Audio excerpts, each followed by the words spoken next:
పల్లెల్లో పంచాయతీ సందడి మొదలైంది. గ్రామాల్లో రాజకీయ వేడి తారాస్థాయికి చేరింది. వ్యూహాలతో అధికార పార్టీ సిద్ధమవుతుంటే విపక్షాలు కొత్త ఎత్తులతో ముందుకు సాగుతున్నాయి. రిజర్వేషన్ల క్లారిటీ రాకముందే పార్టీలో పోటీతత్వం బలంగా కనిపిస్తుంది. ఇదంతా ఒకెత్తైతే అసలు హై వోల్టేజ్ డ్రామా ఇంకొకటి ఉంది. అసలు పార్టీ టికెట్ ఎవరికి దక్కుతుంది? పార్టీలు మారిన వాళ్ళకా లేక పార్టీలో కష్టపడ్డ వారికా అన్న ప్రశ్నలు తలెత్తుతున్నాయి.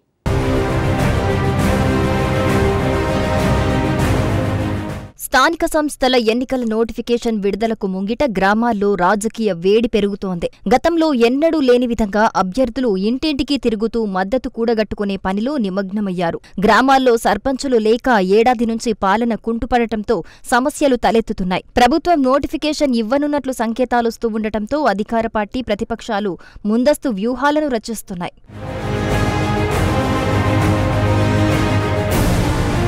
ఇప్పటికే ప్రభుత్వ సంక్షేమ పథకాలు, బీసీ కులగణన వంటి అంశాలకు స్పష్టత ఇచ్చిన అధికార పార్టీ గ్రామాల్లో రిజర్వేషన్ల క్లారిటీ రాగానే తుది అభ్యర్థులను ప్రకటించేందుకు సిద్ధమవుతోంది. ఇప్పటికే పలువురు ఎమ్మెల్యేలు, నాయకులు గ్రామాల్లోకి వెళ్లి తమ పార్టీ శ్రేణులను సమన్వయం చేస్తున్నారు. ముఖ్యంగా గతంలో క్రమశిక్షణ తప్పిన నేతల కన్నా క్రమశిక్షణగా కొనసాగిన వారికి టికెట్లివ్వాలని గట్టి ఒత్తిడి వస్తుందనే టాక్ గట్టిగానే వినిపిస్తోంది.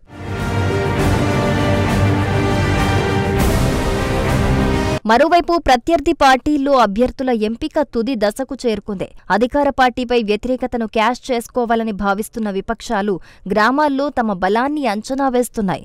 స్థానికంగా ప్రభావశీలంగా ఉన్న నేతలు పోటీకి ఆసక్తి చూపుతూ ఉండటంతో కొన్ని గ్రామాల్లో అభ్యర్థుల మధ్య అంతర్గత పోటీ తారాస్థాయికి చేరిందనే చర్చ సాగుతోంది. ఇంకొన్ని చోట్ల గ్రామాల్లో అభ్యర్థుల మధ్య ఘర్షణ వాతావరణం ఏర్పడుతూ ఉండటంతో అభ్యర్థుల మధ్య విభేదాలు, వర్గ పోరాటాలు మరింత వేడెక్కిస్తున్నాయి. ఒక్కో పార్టీలో టికెట్ కోసం నేతలు తలపడుతుంటే కార్యకర్తలు ఎవరి వెంట నడవాలనే అయోమయంలో ఉన్నట్టు సమాచారం.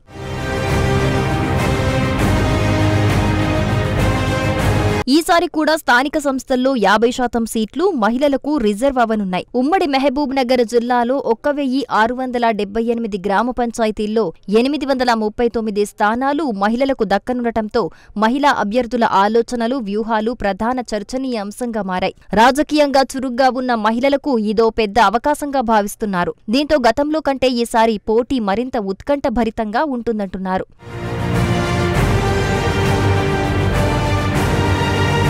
ఈ ఎన్నికల్లో సామాన్య ప్రజల అభిప్రాయం కీలకం కానుంది. అభివృద్ధి, సంక్షేమ పథకాలు అమలులో గల లోపాలు, వాటిలో స్థానిక నేతల చేతివాటం ఇవన్నీ ఓటింగ్పై ప్రభావం చూపే అంశాలుగా మారాయి. గ్రామాల్లో ఓటరు జాబితాలను పంచాయతీ కార్యాలయం వద్ద ప్రదర్శించటంతో ఓటర్లు తమ పేర్లు పరిశీలించుకునే ప్రక్రియ ప్రారంభమైంది. ఇదే సమయంలో ఓటర్లు మాత్రం తమ ఓటుకు గిట్టుబాటు ధర పలికే అభ్యర్థులే కావాలని భావిస్తున్నారట. గతసారి ఓటేసిన అభ్యర్థి పనులు చేశారా, ప్రజా సమస్యల పరిష్కారం జరిగిందా అన్నది కూడా ఓటింగ్పై ప్రభావం చూపబోతోంది.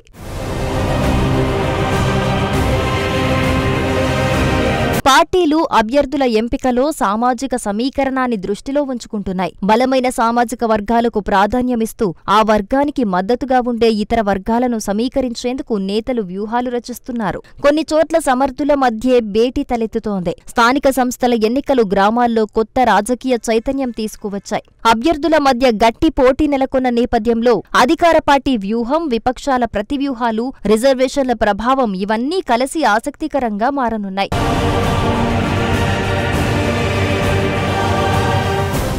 గ్రామాల్లో ఈసారి ఎన్నికలు మరింత హాట్గా సాగనున్నాయి. అభ్యర్థుల ప్రచారం, పార్టీ నేతల వ్యూహాలు, రిజర్వేషన్ల ఉత్కంఠ, ప్రజల తీర్పు ఇవన్నీ కలిసి పెద్ద పొలిటికల్ డ్రామాకు తెరతీయనున్నాయి. ఇక ఈ ఎన్నికల్లో గెలుపెవరిది, ఎవరి వ్యూహం ఫలిస్తుంది, చివరికి ఓటరు తీర్పు ఎలా ఉంటుందన్నది ఉత్కంఠంగా మారింది.